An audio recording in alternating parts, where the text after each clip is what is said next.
Hello church knowing the life YouTube ఛానల్‌కి స్వాగతం. ఈరోజు అపాలజెటిక్స్‌కి సంబంధించి కొన్ని బుక్స్‌ని పరిచయం చేద్దాం అనుకుంటున్నాను.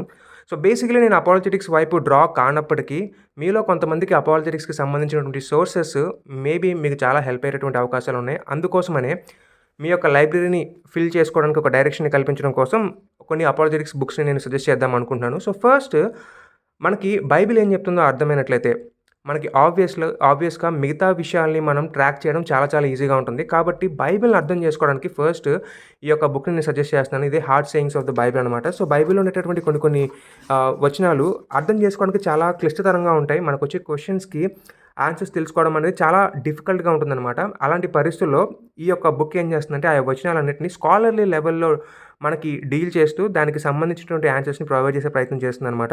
సో, ఈ బుక్ స్టార్ట్ అవ్వడం కొన్ని అద్భుతమైనటువంటి ఆర్టికల్స్‌ని ప్రెజెంట్ చేసి మనల్ని ఈ బుక్‌లోనికి తీసుకెళ్తారనమాట. ఆ తర్వాత ఓల్డ్ టెస్ట్‌మెంట్‌లోకి వెళ్తుంది.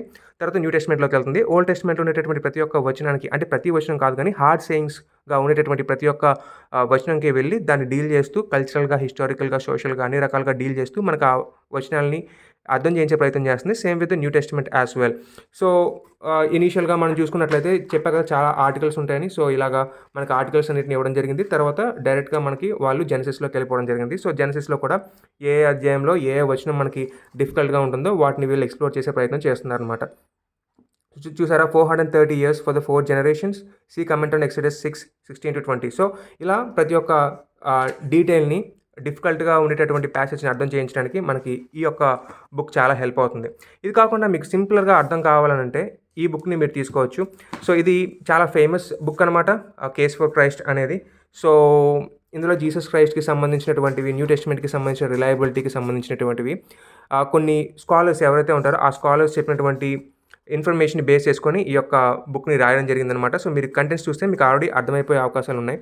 సో, చాలా మంచి టాపిక్స్‌ని వీళ్ళిక్కడ చాలా గొప్ప స్కాలర్స్ దగ్గర నుంచి ఇంటర్వ్యూ చేసి ఇక్కడ తీసుకోవడం బట్టి ఈ యొక్క ఇన్ఫర్మేషన్ కూడా చాలా రిలయబుల్‌గా ఉంటుంది. ఫర్ ఎగ్జాంపుల్ క్రైగ్ బ్లాంబర్గ్ చాలా గొప్ప new testament scholar. Bruce Metzger textual critic అనమాట. చాలామంది న్యూ టెస్ట్‌మెంట్ అనేది రిలయబుల్ మాన్యుస్క్రిప్ట్ కాదు అని చెప్పేసి అన్నప్పుడు బ్రూస్ మెట్జర్ అనేవాళ్ళు చాలా పయనీర్ అనమాట ఆ ఏరియాలో. సో, ఆయన చాలా బాగా హెల్ప్ అవుతుంది. సో, ఇలాగా అగైన్ బెన్ విథరింగ్టన్ చాలా గొప్ప న్యూ టెస్ట్‌మెంట్ స్కాలర్ అనమాట. సో, ఇలా మనకి చాలా విషయాలు, డిఏ కార్సన్ అగైన్ చాలా మంచి స్కాలరు. తర్వాత విలియం లేన్ క్రేగ్ చాలా గొప్ప అపాలజిస్ట్ అనమాట ఆయన. గ్యారీ హెబర్మాస్ ఈయన కూడా మంచి అపాలజిస్టే. సో, వీళ్ళకి సంబంధించినటువంటి ఇన్ఫర్మేషన్ అంతా ఇక్కడ ఉండడాన్ని బట్టి చాలా సింపుల్‌గానే మనం చాలా రిలయబుల్ ఇన్ఫర్మేషన్‌ని మనం పొందుకోగలుగుతాము. సో, ఇలా కాకుండా మనం కేస్ ఫర్ జీసస్ అని ఇంకొక బుక్‌ని కూడా మనం తీసుకోవచ్చు. ఇది ఒక క్యాథలిక్ ఆయన రాసినటువంటి బుక్ అనమాట. క్యాథలిక్ స్కాలర్ బేసికల్‌గా. So, he knows what he is doing. So, ఇక్కడ ఈయన చూసుకున్నట్లయితే జీసస్ క్రైస్ట్‌కి సంబంధించినటువంటి సువార్తలు ఎంతవరకు రిలయబుల్ అనే విషయాల్ని ఆయన డీల్ చేస్తూ, జీసస్ క్రైస్ట్ ఎక్కడైనా తను దేవుడిగా చెప్పుకున్నాడా? అసలు 4 సువార్తల్లోనూ ఏమైనా డిఫరెన్సెస్ ఉన్నాయా? అసలు జీసస్ క్రైస్ట్ ఎందుకు క్రూసిఫై అయ్యాడు? అటువంటి విషయాలన్నిటిని ఈయన హ్యాండిల్ చేయడం జరుగుతుందనమాట. చాలా మంచి స్కాలర్ ఈయన. ఖచ్చితంగా ఈయన బుక్స్ మీరు చదువుతున్నప్పుడు మీరు ఎంజాయ్ చేయగలుగుతారు. And of course because he's a Catholic. ఆ క్యాథలిక్ డాక్ట్రిన్ అనేది ఖచ్చితంగా మనకు కనిపిస్తుంటది. బట్ అగైన్ ప్రతి విషయాన్ని మనం అగ్రీ చేయాల్సిన అవసరం లేదు. కానీ జీసస్ క్రైస్ట్ డివినిటీకి సంబంధించింది కాబట్టి ఇది ప్రొటెస్టెంట్స్ కూడా యూజ్ చేసుకోవచ్చు. తర్వాత మళ్ళీ ప్రొటెస్టెంట్స్ తీసుకొచ్చినటువంటి ఇంకొక బుక్ ఇదనమాట, putting Jesus Christ in his place అని. సో, ఇది కూడా జీసస్ క్రైస్ట్ యొక్క డివినిటీకి సంబంధించిందే. చాలామంది చాలా క్వెషన్స్ అడుగుతూ ఉంటారు కదా. సో, జీసస్ క్రైస్ట్ ఎలా తను దేవుడిగా ఈ యొక్క 4 గాస్పెల్స్ చూపిస్తుంది అన్న విషయాన్ని ఇక్కడ నేను చెప్తుంటారనమాట. 4 గాస్పెల్స్ అనే కాదు కానీ ఎంటైర్ న్యూ టెస్ట్‌మెంట్ ఎలా చెప్తుంది అనే విషయాన్ని ఈయన కవర్ చేస్తూ ఉంటారు. చూసుకున్నట్లయితే కొంచెం పెద్ద పెద్ద పేర్లే ఇక్కడ మనకు కనిపిస్తూ ఉంటాయి. ఈ పెద్ద పెద్ద పేర్లు ఇక్కడ ఈ బుక్‌ని రికమెండ్ చేయడాన్ని బట్టి ఈ యొక్క బుక్ యొక్క వాల్యూ ఎంత ఉంటుందో మనకు అర్థమవుతుంది. సో, చూసారా, క్రేగ్ ఎవన్స్ కానీ, డానియల్ వాలెస్ కానీ, లారీ హుట్టాడో చాలా గొప్ప స్కాలర్ అనమాట. ఆ తర్వాత ఇక్కడ మీరు చూసుకున్నట్లయితే రిచర్డ్ బాకమ్ చాలా first class scholar. Thomas trainer ఈయన కూడా చాలా మంచి స్కాలర్ అనమాట. సో, ఇలాంటి వాళ్ళందరూ కూడా దీన్ని రికమెండ్ చేస్తున్నారు. అంటే మీరు అర్థం చేసుకోండి దీని యొక్క లెవెల్ ఎంతవరకు ఉంటుందో. సో, ఇక్కడ వీళ్ళు ఏం చేస్తారంటే ఒక సినోనిమ్‌ని యూజ్ చేసుకోండి. HANDS, ఆనర్, అట్రిబ్యూట్స్, నేమ్స్, తర్వాత deeds and then seat of God. So, ఇలా ఈ యొక్క 4 HANDS వీటన్నిటిని జీసస్ క్రైస్ట్‌కి అప్లై చేయడం వల్ల న్యూ టెస్ట్‌మెంట్ ఆథర్స్ జీసస్ క్రైస్ట్‌ని యెహోవాగా చూపిస్తున్నారు అనే విషయాన్ని వీళ్ళు ఎస్టాబ్లిష్ చేస్తారు. దీనికి అప్డేటెడ్ వెర్షన్ కూడా వచ్చిందనమాట. ఈ అప్డేటెడ్ వెర్షన్‌లో ఏం చేస్తారంటే మార్మన్స్ కానీ, ముస్లిమ్స్ కానీ, జెహోవా విట్నెసెస్ లాంటి వాళ్ళు కానీ, లేదా ఎథియిస్టులు కానీ, ఇలా ఎవరైతే స్కెప్టిక్స్ ఉంటాయి, జీసస్ క్రైస్ట్ దేవుడు కాదు అని చెప్పే ప్రయత్నం చేస్తారో వాళ్ళ యొక్క అబ్జెక్షన్స్ అన్నిటిని డిస్మాంటిల్ చేస్తూ దీని యొక్క అప్డేటెడ్ ఎడిషన్‌ని తీసుకొచ్చే ప్రయత్నం చేశారు. అది ఆల్రెడీ వచ్చేసింది. ఐ థింక్ 2 ఇయర్స్ బ్యాక్ వచ్చినట్టుందేమో. సో, వీలైతే అది తీసుకునే ప్రయత్నం చేయండి. నెక్స్ట్, అసలు మిరకిల్స్ అనేవి జరుగుతాయా లేవా అనేటటువంటి క్వెషన్ చాలా మందిలో ఉంటుంది కదా. సో, అలాగా జరుగుతాయి అని చెప్పేసి అన్నట్లుగా ఇక్కడ మనకి గ్యారీ హ్యాబర్మస్ గారు దీన్ని ఈ యొక్క బుక్‌ని తీసుకొస్తారనమాట.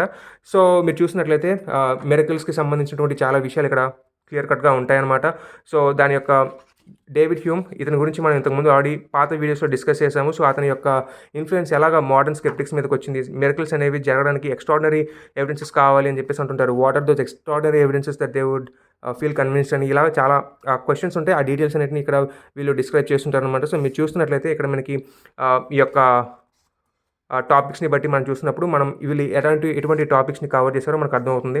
అంత మాత్రమే కాదు దానికి సంబంధించినటువంటి ఎవిడెన్సెస్‌ని ఇక్కడ మనకి క్రెయిగ్ గిన్నర్ గారి యొక్క బుక్‌లో మనం చూడగలుగుతామనమాట. సో, ఇప్పటికీ మిరకిల్స్ జరుగుతున్నాయని చెప్పే విషయాలు ఏవైతే ఉన్నాయో వాటిని ఆయన ఇందులో కొన్ని పొందుపరచడం జరిగింది.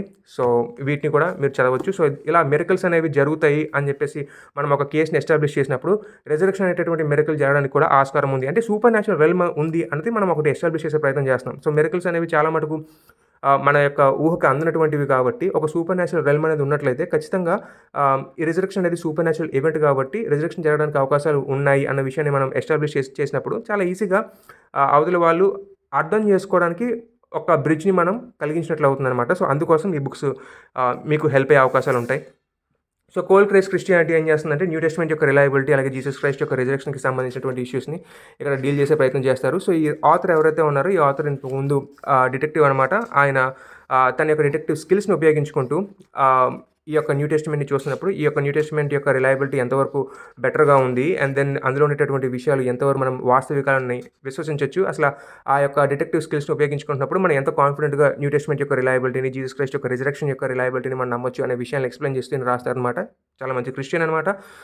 సో, ఇది మనకి ఈ డేటాని ఇవ్వడం మాత్రమే కాదు కానీ ఎలా మనం ఆ డేటాని అప్రోచ్ అయ్యి ఆ డేటాని ఎలా మనం అర్థం చేసుకోవాలనే విషయాన్ని కూడా మనకి తెలియజెప్పేటటువంటి పుస్తకం అనమాట. సో, చాలా పిక్చర్స్ తోటి ఉంటాయి. చాలా అందంగా ఈజీగా ఎక్స్‌ప్లెయిన్ చేసేటువంటి ప్రయత్నాలు చేస్తున్నారనమాట. సో, వీలైతే ఈ పుస్తకాన్ని కూడా మీరు తీసుకునే ప్రయత్నం చేయొచ్చు.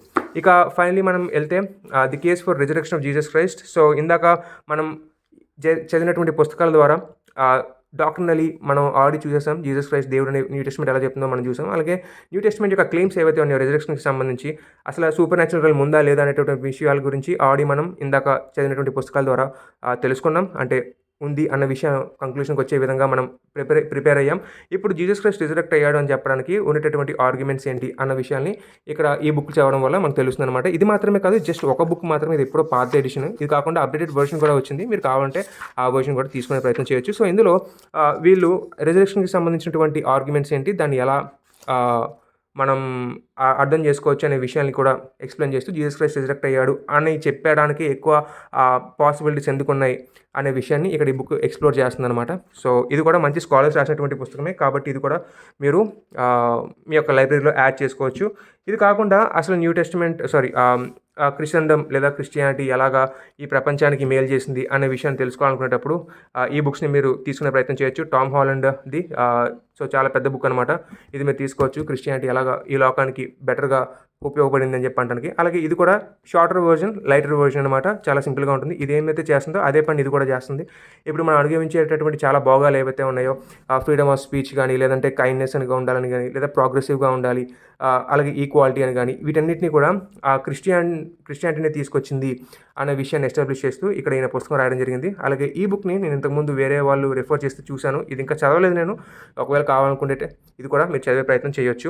ఇలా కాకుండా సైన్స్‌కి సంబంధించి కూడా ఒకవేళ మీకు కనుక కొన్ని క్వెషన్స్ ఉన్నట్లయితే దాన్ని కూడా మీరు అప్రోచ్ అవ్వచ్చు అనమాట. సో, దానికి సంబంధించి కొన్ని బుక్స్‌ని నేను ఇక్కడ ప్రొడ్యూస్ చేసే ప్రయత్నం చేస్తున్నాను. సో, బేసికలీ సైంటిఫికల్ నాలెడ్జ్ విషయంలో మనం ఏదైనా ఒక విషయాన్ని గురించి స్టడీ చేయాలనుకునేటప్పుడు ఆ యొక్క స్పెసిఫిక్ ఏరియాలో మనకి చాలా నాలెడ్జ్ ఉండడం అనేది చాలా అవసరం. సో, ఇక్కడ నేను కేవలం ఈ యొక్క ఎవల్యూషన్‌కి సంబంధించిన పుస్తకాలు మాత్రమే పెట్టాను. మైకేల్ బీహీ యొక్క పుస్తకాలు మీరు చదవచ్చు. అలాగే స్టీఫెన్ మేయర్ రాసినటువంటి ఈ బుక్ కూడా చాలా మంచి బుక్ అనమాట. సో, ఇది కూడా మీరు చదివే ప్రయత్నం చేయొచ్చు. సో, ఒకవేళ మీకు గనక ఈ యొక్క స్పెసిఫిక్ ఏరియాలో ఇంకా నాలెడ్జ్ ఉన్నట్లయితే మీకు ఇవి చాలా ఎక్కువగా అర్థమవుతూ ఉంటాయి. ఆ తర్వాత భూమి పుట్టి ఎన్ని సంవత్సరాలయింది, ఆ విషయాలేంటి అన్న విషయాల మీద మళ్ళీ డిస్కషన్స్‌లోకి వెళ్ళినట్లయితే మళ్ళీ అగైన్ దాని విషయాల మీద కూడా నాలెడ్జ్ ఉండాల్సిన అవసరం ఉంది. But again I'm not sure, నా దగ్గర ఆ పుస్తకాలు లేవు.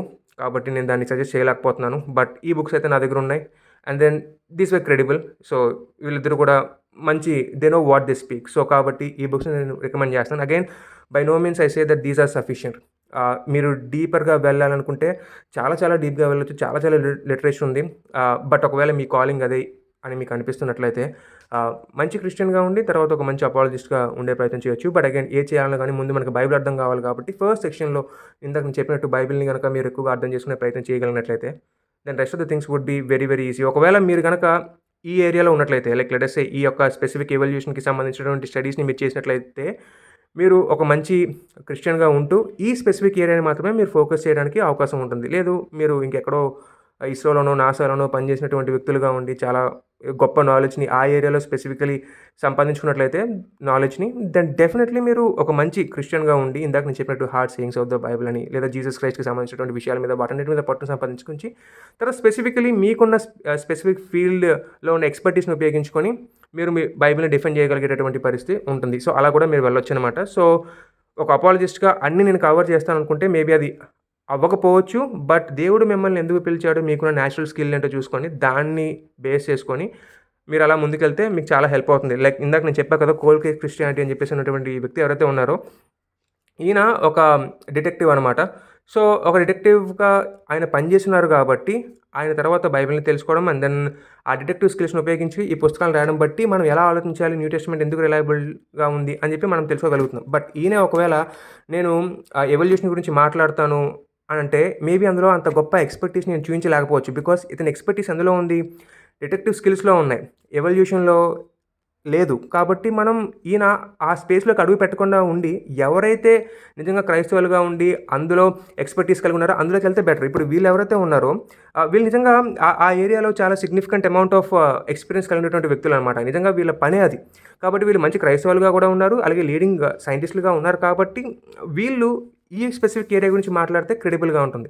సో అలా మీరు అపాలజెటిక్స్లోకి వెళ్ళాలనుకునేటప్పుడు మీకున్న స్పెసిఫిక్ ఏరియా ఏంటి, మీరు ఎందులో స్ట్రాంగ్గా చూసుకొని ఆయా స్పెసిఫిక్ ఏరియా వరకు కన్ఫైన్ అయ్యి మీరు దేవుని యొక్క నామాన్ని మహిమపరిచే విధంగా మీరు ఒకవేళ కొన్ని ఆర్గ్యుమెంట్స్ ఏమన్నా క్రైస్తవ్యానికి ప్రొవైడ్ చేస్తే అది చాలా బెటర్గా హెల్ప్ఫుల్గా ఉంటుందన్నది నా ఒపీనియన్ అనమాట. ప్రతి ఒక్కరు అపాలజిస్ట్ అవ్వాల్సిన అవసరం లేదు, కానీ ప్రతి ఒక్కరు మంచి క్రైస్తవులుగా ఉండి బైబిల్ని ఖచ్చితంగా అర్థం చేసుకోవాలి. సో మీరు ఏ కేటగిరీలో పడినా కానీ ఖచ్చితంగా వాక్యాన్ని అయితే అర్థం చేసుకోవాలి కదా.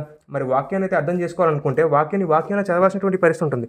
అలా అనుకునేటప్పుడు ఖచ్చితంగా మనం ఇటువంటి బుక్స్ని చదవాల్సిన పరిస్థితి ఏర్పడుతుంది. సో వీళ్ళిద్దరూ కూడా బైబిల్ స్కాలర్స్. సో బైబిల్ స్కాలర్స్ని ఖచ్చితంగా మనం చదివి బైబిల్ని అర్థం చేసుకోవడం మనం స్టార్ట్ చేసిన తర్వాత మనం నెక్స్ట్ మిగతా ఏరియాలోకి డైవర్సిఫై అవ్వచ్చు అనమాట. సో అది జస్ట్ నా సజెషన్ అనమాట. అందుకే నా ఛానల్ కూడా ఎప్పుడు అపాలజెటిక్ ఛానల్గా ఉండదు స్పెసిఫికలీ. బట్ ఒకవేళ అపాలజెటిక్ ఛానల్ని రన్ చేయాలనుకుంటే కనుక I would suggest you to limit your knowledge to only specific area where you have that expertise. So అది that's all for today. Have a great day. Bye.